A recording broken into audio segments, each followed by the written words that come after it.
shine, shine, shine. In 3, 2, 1. Hey, my name's Miss Nelson. How are y'all doing today? Cool. Y'all are going to be reading a book about one of my classes. As you read, you'll be practicing asking and answering questions.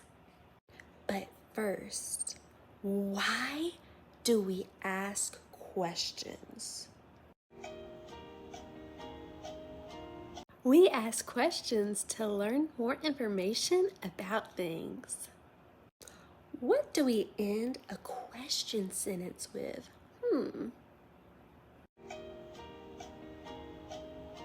A question mark, right? Can you give me an example of a question?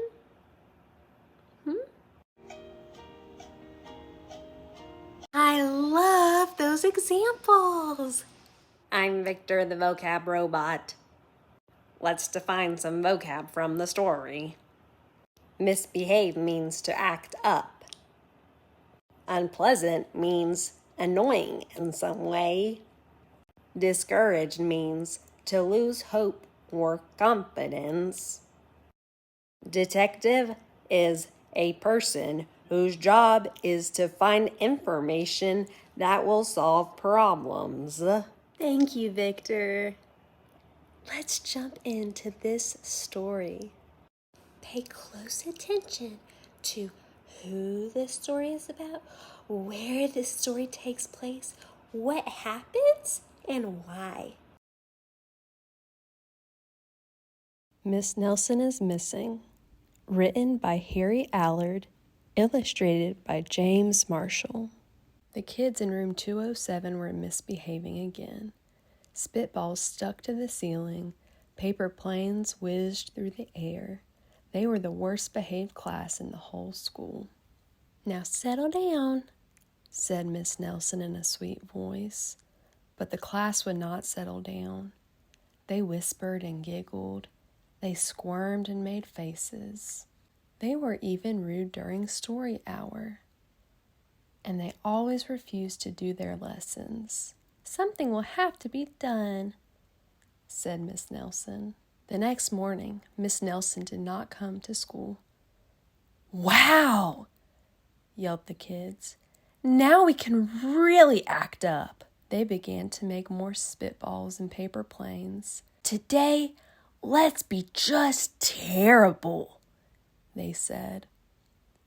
Not so fast, hissed an unpleasant voice.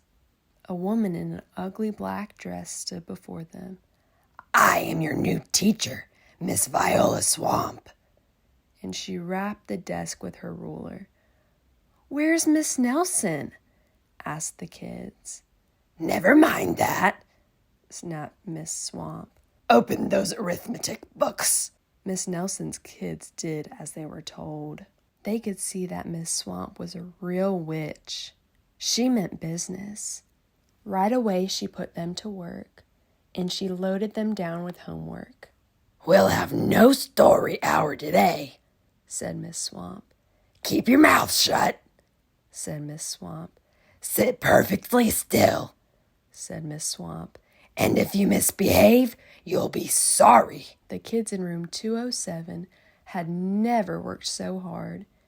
Days went by, and there was no sign of Miss Nelson. The kids missed Miss Nelson. Maybe we should try to find her, they said. Some of them went to the police. Detective McSmog was assigned to the case. He listened to their story. He scratched his chin. He said. I think Miss Nelson is missing. Detective McSmog would not be much help. Other kids went to Miss Nelson's house. The shades were tightly drawn and no one answered the door. In fact, the only person they did see was that wicked Miss Viola Swamp coming up the street. If she sees us, she'll give us more homework. They got away just in time. Maybe something terrible happened to Miss Nelson. Maybe she was gobbled up by a shark, said one of the kids. But that didn't seem likely. Maybe Miss Nelson went to Mars, said another kid. But that didn't seem likely either. I know, exclaimed one know-it-all. Maybe Miss Nelson's car was carried off by a swarm of angry butterflies. But that was the least likely of all. The kids in room 207 became very discouraged. It seemed that Miss Nelson was never coming back, and they would be stuck with Miss Viola's swamp forever. They heard footsteps in the hall. Here comes the witch, they whispered. Hello, children, someone said in a sweet voice. It was Miss Nelson. Did you miss me? She asked. We certainly did, cried all the kids. Where were you? That's my little secret, said Miss Nelson. How about a story hour? Oh, yes, cried the kids. Miss Nelson noticed that during story hour, no one was rude or silly. What brought about this lovely change? She asked. That's our little secret, said the kids. Back home, Miss Nelson took off her coat and hung it in the closet right next to an ugly black dress. When it was time for bed, she sang a little song. I'll never tell, she said to herself with a smile. P.S. Detective Mick Smog is working on a new case. He is now looking for Miss Viola Swamp. Where did the story take place?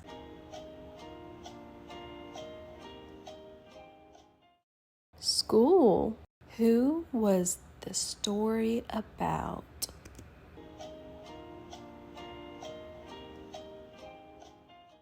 Miss Nelson and Miss Swamp. What problem did Miss Nelson have in the story?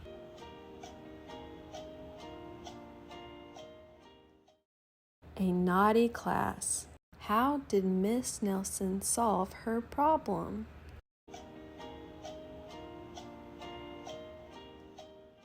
She dressed up as Miss Swamp. How would you have handled a naughty class?